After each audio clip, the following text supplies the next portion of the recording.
Dugaan gurita korupsi Fadia Arafi, suami anggota DPR dan anak di DPRD ikut terseret.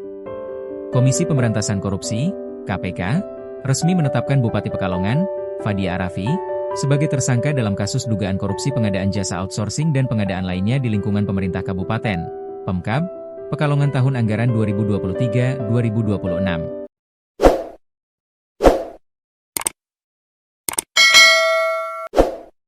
Praktik rasuah ini diduga dijalankan layaknya bisnis keluarga yang keuntungannya mengalir deras ke kantong pribadi bupati, suami, hingga anak-anaknya.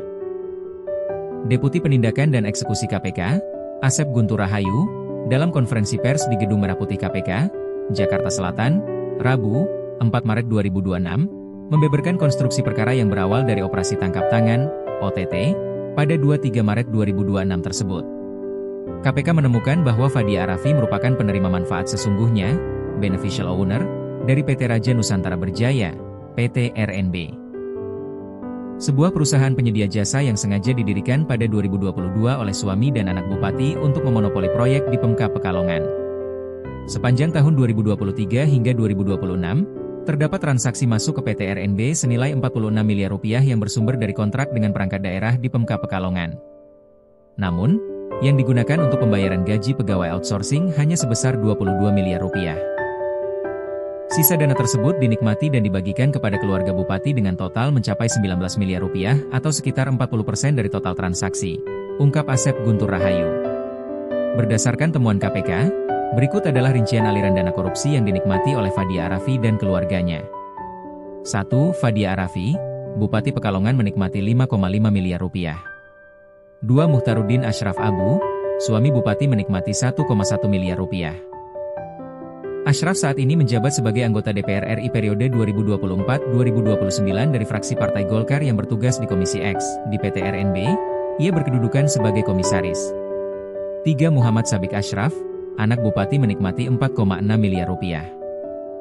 Sabik merupakan anggota DPRD Kabupaten Pekalongan dari fraksi Partai Golkar, Dapil V.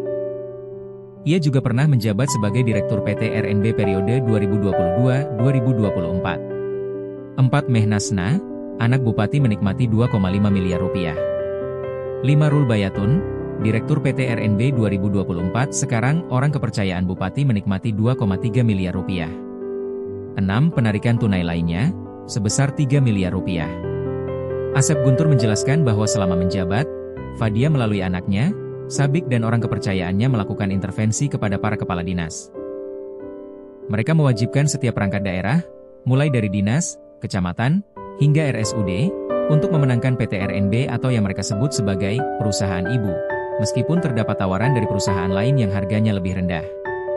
Untuk memuluskan aksinya, Fadia juga mengatur agar harga perkiraan sendiri, HPS, diserahkan ke PT RNB di awal, sehingga perusahaan bisa menyesuaikan nilai penawaran.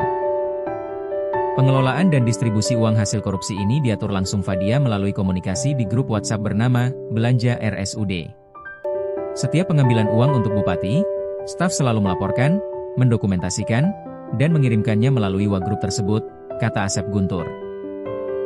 Dalam pemeriksaan intensif pasca OTT yang menjaring 14 orang tersebut, Fadia Arafi sempat berdalih bahwa dirinya berlatar belakang sebagai musisi dangdut dan bukan birokrat, sehingga tidak memahami hukum dan tata kelola pemerintahan. Namun, KPK dengan tegas menepis alasan tersebut. Mengingat Fadia telah menjabat sebagai bupati selama 2 periode dan pernah menjadi wakil bupati pada 2011-2016, KPK menilai yang bersangkutan sudah semestinya memahami prinsip good governance.